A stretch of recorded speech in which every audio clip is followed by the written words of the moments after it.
Over the years, I've tried to coach people how they can get into a position where they can maybe hear more promptings from God. And this gets a little on the practical side of things, but sometimes that's what you have to do. I remember coaching our whole congregation on these basics one day, and afterwards there was a young advertising executive who approached me after the service, and he said, "What kind of world do you live in that you could actually spend time every day, like meeting with God and listening for whispers?" He said, "I don't live in that kind of world. I commute to downtown Chicago, leave the house at 5:30 in the morning, get back at 6:30 at night. I just can't make room for that kind of thing in my life." And I said to him, "Well, I make room for anything in my life that I think has value. And I think listening to God and hearing his promptings and whispers has a value. So I'm not trying to compare my schedule and yours. I'm just saying I've made room for this in my life. You've got a choice to make in your life." And he walked away. I thought maybe I'd never see him again. Many months later, he came down and saw me after a service, and his countenance was different. He just looked a little bit more centered and maybe a little less frenzied. And he said, "I wondered if you and your wife would come over to our house for a dinner." And I said, "Well, I'll have to check with the boss, but I'll get back to you."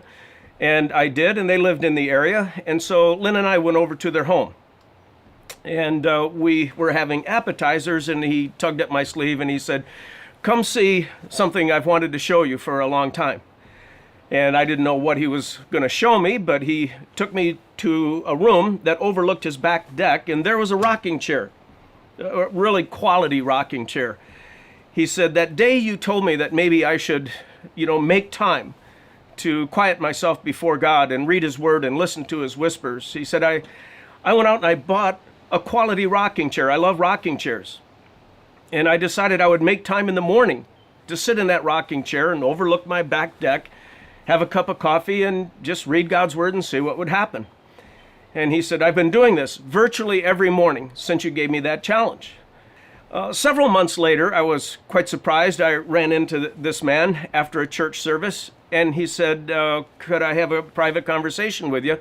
I'm thinking about leaving the advertising business." And I knew he had been very successful in that vocation. And I said, "Well, tell me about this." And he said, "Well, I sit in that chair every day. And as I've been searching God's word and listening for promptings, I just decided there's something of greater value that I'd like to do with the best hours of my day." And he said, "I'm good at advertising, but God's been prompting me a little bit. Maybe I could help you build Willow." And I said, "Well, no one's getting any salaries around here, and it's very hard work, and we don't know if the church is ever going to really make it.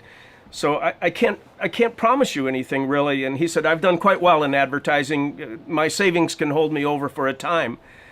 I said, "Well, you go back to that rocking chair and you make sure this is of God, because I don't really want to take responsibility for your life and family." And so, several weeks later, he came back and he said, "I resigned from my position downtown." He said, "I'm ready to come to work tomorrow morning." And I said, "Really?" And he did. And he started working as an unpaid employee at Willow and was a fantastic staff member. And the church was able to get a little bit stronger, and we were able to pay him a salary, again, as the church began to compile a little more resource. And then it was several years after that, he came into my office and he said, "I need to have a conversation with you. I think God's prompting me to leave Willow and help a friend of mine start a church in Colorado." I said, "Where did this all come from?" He said, "Well, that chair, I still sit in it every morning. And my friend really has a heart to start this church in Colorado, and he needs help." And he said, "God's been prompting me. I think I'll go back into the advertising vocation out west, and maybe I can earn money to support the start of that new church." And I said, "Really? You really think God's telling you to do this? Maybe you should go back to that chair for a little while and get confirmation of this kind of thing." And so he did. And several weeks later, he came back and he said, "God confirmed this is what I'm supposed to do." So in just a few months, he packed his family up and he moved to Colorado, where he got a job in advertising and gave most of the money from his salary to the launch of that new church. And you would think that this story has a happy ending, but it was only a few years after the launch of that church in Colorado that he was sitting in that same chair one day and absorbed a doctor's report that said cancer had enveloped his body, and it didn't look good. And he brought that doctor's report right to that chair and prayed over it and asked God to do a miracle. And a miracle in his case wasn't going to happen, but he asked God to give him peace that passes human understanding. And God did answer that prayer. And he faced a very difficult and painful death from the strength that he gained every day in that chair. And there came a day when they had to move him out of that chair and put him in a hospital bed. It was a very tough day. And he wasn't in that hospital bed very long, and he died. The family asked if I would fly to Colorado and give the eulogy at his funeral. I did. It was a very tough thing to do. He's a fantastic guy. After the funeral was over, I talked to his wife, and I said, "What are you going to do with that chair?" And she said, "Well, we're going to keep that chair in the family."